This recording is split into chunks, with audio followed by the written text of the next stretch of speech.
It's the Big Stuff Podcast. Now here's Andy and Jen, your Big Stuff hosts. Hi, everybody. Welcome to episode 4 of the Big Stuff Podcast. Now, this is a very sweet episode, Andy. It is.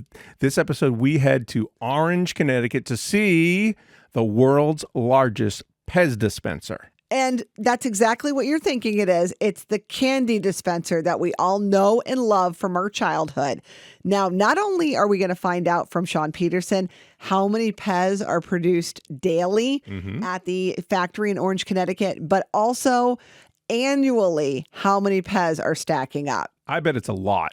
It's more than 10. All is right. that fair to say? I love it. Let's get to it, huh? All right, Episode sounds good. 4. Enjoy. Hey, Big Stuffers, it's Jen and Andy, and I am here. We are at the PEZ Visitor Center, and our guest today is Sean Peterson. I want to get your title right, Sean, Direct-to-Consumer Business Manager for PEZ. That's Hi. correct. Hi. Good morning. This is an amazing place, first of all. Thank you. We both love the PEZ brand. We grew up having PEZ as kids, and tell people when they walk into the Visitor Center, like, just give a little taste, no pun intended, of what they're gonna see here. Hopefully a little sensory overload. You come in and it's bright, it's fun, it's what a candy brand should be. So we've got all the bright colors. We want to get you excited about PEZ. We get them set up, we give them a little bit of information, we point them in the direction to get started, and we want to give you a little history of the brand, teach you how PEZ started, who invented it, what does it mean, and then send you on your way and hopefully have some fun and learn a little bit about us along the way. Well, and I guess getting a little sugar in some of those kids is probably not a bad idea. Before you go, probably going to happen. Right? Yeah, Line them up and let them go. That's right. All right. I got to be honest, I expected your head to tilt way back. Oh, it does. It does on occasion. And a candy to come out. You're the sometimes. PEZ guy. You've never heard that joke before, right? He was waiting to use that. All right. I talked Waiting about that. for that right moment, yeah. Yes, absolutely. All right, so why don't you jump in, Andy, to... Well, the real reason we're here, because this show's about big stuff, is the world's biggest PEZ dispenser, which stands at how high, Sean? Well, you're going to get me exact here. I believe it's 14 foot, 7 1/4 inches. Woo, and it's a big boy. And you can actually make him work, You correct? can make him work, He is yeah. mechanically sound. Tell me about the character. Who is the character? Well, we just call him PEZ Boy. And, that was the big question when we opened. What are we going to represent? We're going to have something so huge, so iconic as the first thing you walk into the door. What is that going to be? And there was, do we make it a licensed character? Is it PEZ? If it's a PEZ character, what is that going to be? And ultimately we decided this is our visitor center. It should be about us. So it was just a generic character that had basically a bald head, and then there was many different holes in the head. Yeah, I was going to say, we could call you our PEZ pal. Yeah, we can slap some hair on him if we want. Yeah, So hair, a hat, mustache. Yeah, you put a baseball hat on me is basically what you did. essentially, yeah. And that we're adding the I see the goatee next likeness. week, Yeah. so look for that royalty check coming soon. Now, there's a button in front of him, Sean. We did not press the button because I don't like to just walk into a place I don't know and just hit a button. Start I hitting do. buttons. Normally I do. But He does, but what if we were to hit the button? What happens? Well, it makes the head go up back and forth just like a real Does PEZ it really? dispenser. And we've got a big candy tablet that comes out, looks like it's getting ready to fall, and then it goes back in as the head it gets doesn't ready to drop settle. on kids' heads? Well, it used to, and then we Oh had my to change. I thought maybe I could take a little bite out of it. Oh, that would be good. The world's biggest. It's fun sometimes, with kids because they are ready to hit that button as soon as they walk in the yeah. door. They are. They run in, they hit the button, and then, we'll tell them as we're looking at the counter, hey, look up, catch the big candy tablet. And then you see the look in their eye like, oh, I got to catch Oh, this no. thing. It's made of And- cement. Yeah. Right. So it's fun. It was a last recent addition that we did to kind of make it a little more interactive because you used to just turn it on and it'd go back and forth. And so, it's fun to watch, but, when it's not that busy or you want to have something that does interact with, let's There it figure is. that out. So. All right. Do you know the process of how you built this thing? Well, the exact details of building it, I don't know. We contracted with a company that does this sort of thing. They did some of our other fixtures in here, our history wall and the big candy pack benches and things like that. I mean, these are things great. you don't go down to the hardware store and just pick up. And even though we're PEZ, we didn't have a 14-foot PEZ dispenser Right, laying it's around. just laying around. You got to surprising. find one of those. We did put that in. It was in October.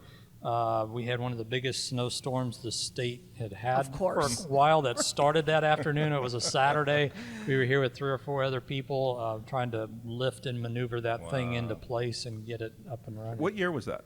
That was 2011. Okay. 2011. All right. So, and this guy's actually in the Guinness Book of World Records? It is, yeah. It took a long time for us to get that recognition and just kind of came about. That was one of the goals when we first did it, was to get the Guinness Book, but there's such a list of criteria and was there needed someone things. else that had a giant PEZ? There was, but it wasn't PEZ and certainly wasn't anywhere near the size of this. So they wanted to claim that record, but even us as the company doing so, it was a pretty tall order to meet No pun that. intended, yeah. No pun intended, but we got there. So they kind of approached us for a different reason, because they were looking for the largest candy dispenser collection. So we kind of helped navigate that and the criteria for it, and got them involved in the PEZ collector community, which opened the door to, hey, we got this big PEZ dispenser here,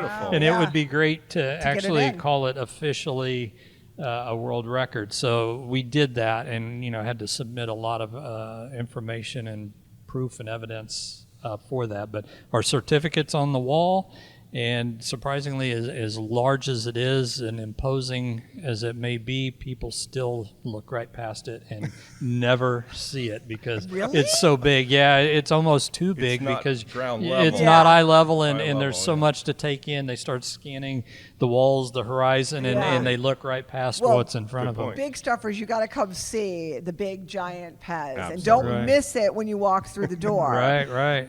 So, Sean, I wanted to talk to you about your love of PEZ, because when did this start for you? I know you collect PEZ dispensers. Do you have a favorite in particular? No favorites. They're all your children? Most all of them, yeah. There's a fondness for one reason or another. I just like it.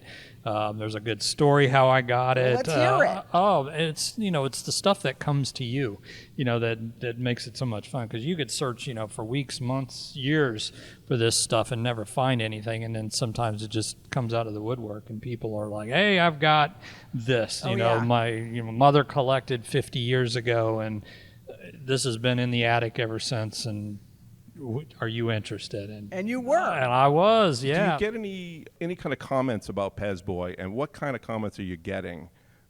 Usually just, whoa. Whoa. Didn't Look at expect that, Yeah, right? didn't expect that.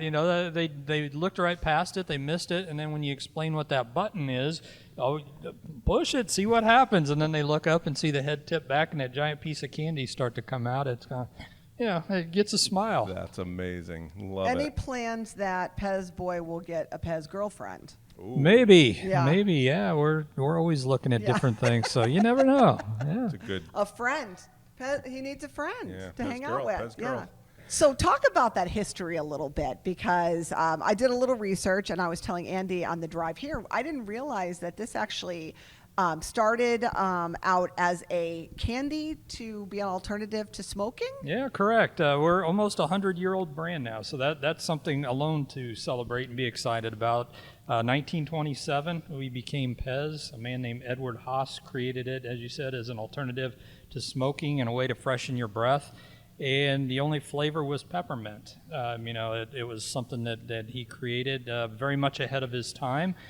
And the word PEZ comes from the German word for peppermint, or pfefferminz. So Mr. Haas decided, I'll use the first, middle, and last letter of the word pfefferminz, which was PEZ, to come up with the name PEZ. Kids can say it easily. Parents can say it easily. Right. It's stuck. And if you can't say it, give them one of these, and people kind of know what that is. So, Sean, I did not realize that 100 years ago we had a problem with kids smoking.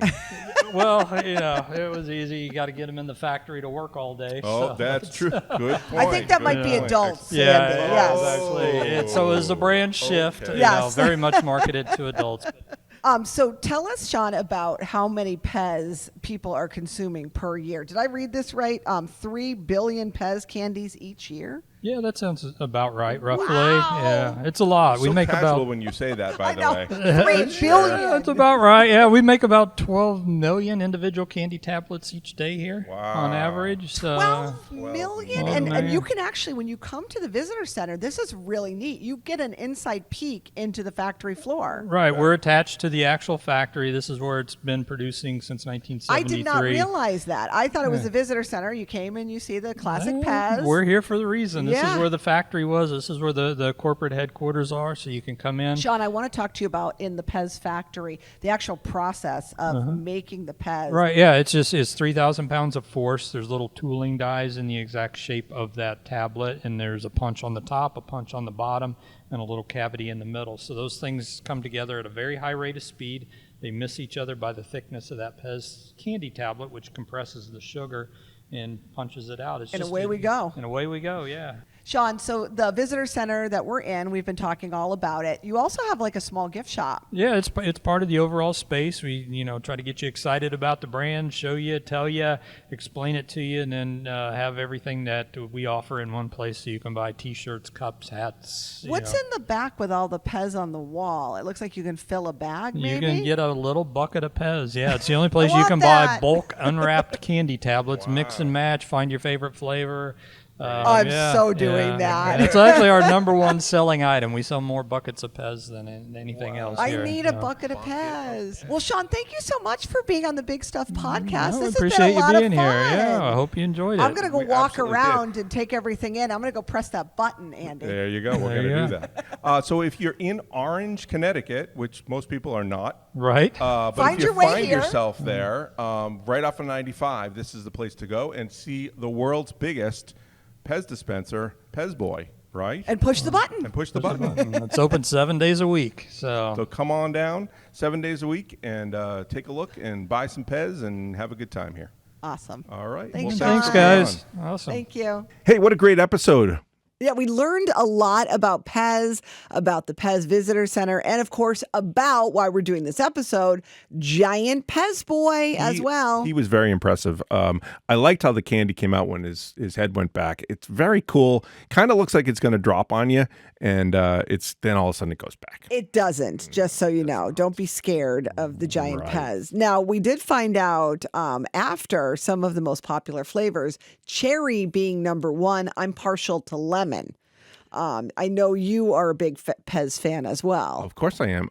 They now have 11 basic flavors that they stick with, which is good. They've experimented over the years with all kinds of things. Some flavor melds they've actually It's true. experimented It's true. with as well. One of the other things that we didn't learn in the episode, but we found out after, was back in 1952, they kind of tried to do a brand shift. Well, they hadn't come to America yet. Correct. They were still doing the smoking alternative mints, and that's when they came to America and found out, wah, wah. New York City, people wanted to still smoke. So that's when they had to shift and then market it as a candy. And that's the PEZ that we all know and love from growing up. So, yeah, Sean did a great time. He's a huge PEZ collector. Very big. He's talked about going to conventions, and he talked about going traveling to go buy a collection. We didn't get a chance to see his collection, but I bet we'd be very impressed. Oh, absolutely. The collection there was very impressive. What's your favorite PEZ that you can remember as a kid? Secret Squirrel? Oh, I remember Secret Squirrel. Yeah. Kind of an obscure one, but I had his really mask loved on. it. Yeah, I really liked him. How about you? I would definitely say Scooby-Doo and the gang. That, you know how I feel about Scoob. Yeah. I kind of had a thing for Shaggy. Well, and PEZ could be Scooby Snack. Scooby. Well, we want to encourage you to read our blog. You can go to bigstuffpodcast.com and you can read the blog. I know you just posted a new one. I You did. can see all sorts of fun stuff on our website. And we're back soon with another episode. 2 more weeks for an episode, but of course, there's going to be a field report next week. So I hope you enjoyed this great episode, and we hope to see you guys soon at bigstuffpodcast.com. Check it out. All Thanks, right. guys. See you later. Thanks for watching. Get all of our episodes and field reports at bigstuffpodcast.com.